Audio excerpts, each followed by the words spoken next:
अहिले तपाईले जे कुरा सुन्नुहुनेछ ती कुराहरू सत्य हुन्।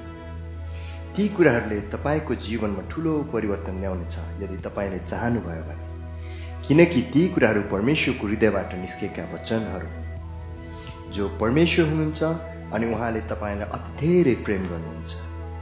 तपाईको सारा हृदयले खोजेका व्यक्ति परमेश्वर बुवा उहाँ नै हुनुहुन्छ। यी वचनहरू उहाँले तपाईलाई लेख्नु भएको प्रेम पत्र हो।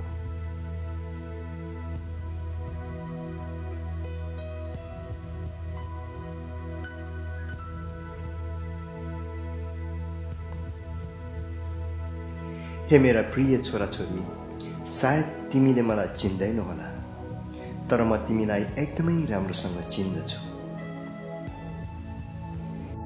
तिमी कसरी बस्छौ र कसरी उठ्छौ त्यो पनि म राम्ररी जान्दछु। तिम्रो हरेक कुराहरू मलाई थाहा छ। तिम्रो शिरमा भएको कपालको पनि मैले गन्ती गरेको छु। तिमी मेरो स्वरूपमा बनाइएका छौ। तिमीले चलहल गर्ने र जिउने आधार म नै हुँ। मेरै कारण तिमी अस्तित्वमा छौ। तिमी मेरो सन्तान हो। तिमीलाई तिम्रो आमाको गर्भमा आउन अघिदेखि नै म तिमीलाई चिन्दछु। सारा विश्वको सृष्टि गर्ने योजना बनाउँदा मैले तिमीलाई चुनेको हो। तिमी यो संसारमा भुलवश आएका होइनौ। तिमी त विशेष योजनामा आएका छौ। तिम्रा सबै कुराहरू मेरो पुस्तकमा लेखिएका छन्। तिमी कहाँ जन्मिनु पर्ने र कहाँ बस्नुपर्ने मैले निश्चित गरी तोकेको छु। तिमी भयानक र अद्भुत रीतिले बनिएका हौ। तिमीलाई मैले तिम्रो आमाको गर्भमा रचे र तिमीलाई तिम्रो जन्मदिनमा यस धरतीमा ल्याएको हुँ। तर मलाई नचिन्नेहरूले मेरो बारेमा गलत विचार गर्दछन्। म उनीहरूले सोचे जस्तो रिसाउने तथा तिमीदेखि टाढा बस्ने बुवा होइन, बरु म त अपार प्रेमको खानी हुँ। मेरो इच्छा के छ भने म तिमीलाई गहिरो प्रेम देखाऊ, किनकि तिमी मेरो छोराछोरी हौ अनि म तिम्रो बुवा हुँ।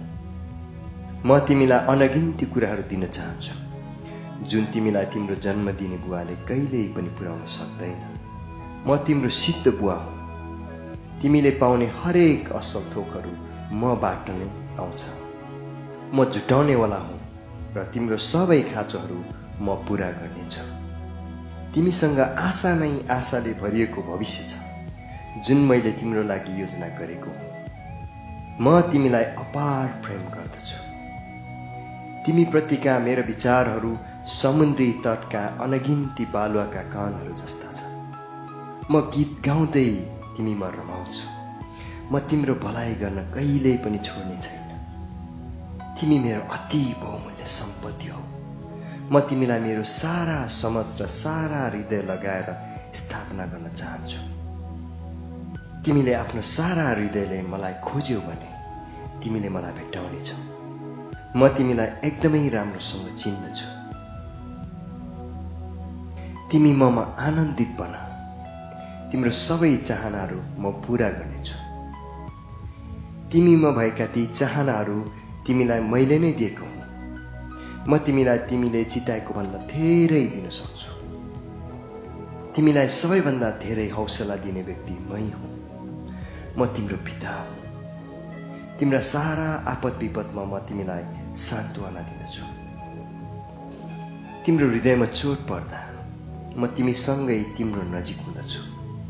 ती समयहरूमा गोठालोले थुमालाई बोके चाहिँ मैले पनि तिमीलाई मेरो हृदयको नजिक बोक्दछु। एक दिन म तिम्रा सबै आँसुहरू पुछिदिनेछु। तिमीले यस पृथ्वीमा भोग्नु परेका सबै कष्टहरू हटाइदिनेछु। हेर, म तिम्रो बुवा हुँ। जसरी मेरो पुत्र येशूलाई मैले प्रेम गर्छु, त्यसरी नै म तिमीलाई पनि प्रेम गर्छु। मेरो तिमीप्रतिको प्रेमको प्रतीक येशू हो। येशूलाई देख्नेले मलाई पनि देख्दछ। येशू मेरो हुबहु प्रतिरूप हो। येशू तिमीलाई दोष लगाउन आएको होइन, तर मैले तिमीलाई कति अपार प्रेम गर्दछु सो कुरो देखाउन आएका हुन्। येशूले तिमी र म बीच मिलाप गराउन क्रुसमा प्राण दिए। तिमीले येशूमा विश्वास गर्यौ भने म तिम्रा कुनै पापहरूको हिसाब राख्ने छैन। मैले तिमीलाई कति धेरै प्रेम गर्दो रहेछ भनी जान्न क्रुसमा झुन्डिएको येशूलाई हेर। तिमीलाई बचाउनकै निम्ति मैले मेरा सबै प्रिय कुराहरू त्यागे, येशूलाई समेत बाँकी राखिन। तिमीले मेरो पुत्र येशूलाई ग्रहण गर्यौ भने तिमीले मलाई पनि ग्रहण गर्नेछौ र कुनै कुराले पनि हाम्रो सम्बन्धलाई तोड्ने छैन। हे मेरो छोराछोरी, अब त घर फर्केर आऊ। तिमी आयो भने हामी एकदमै ठुलो उत्सव मनाउनेछौ।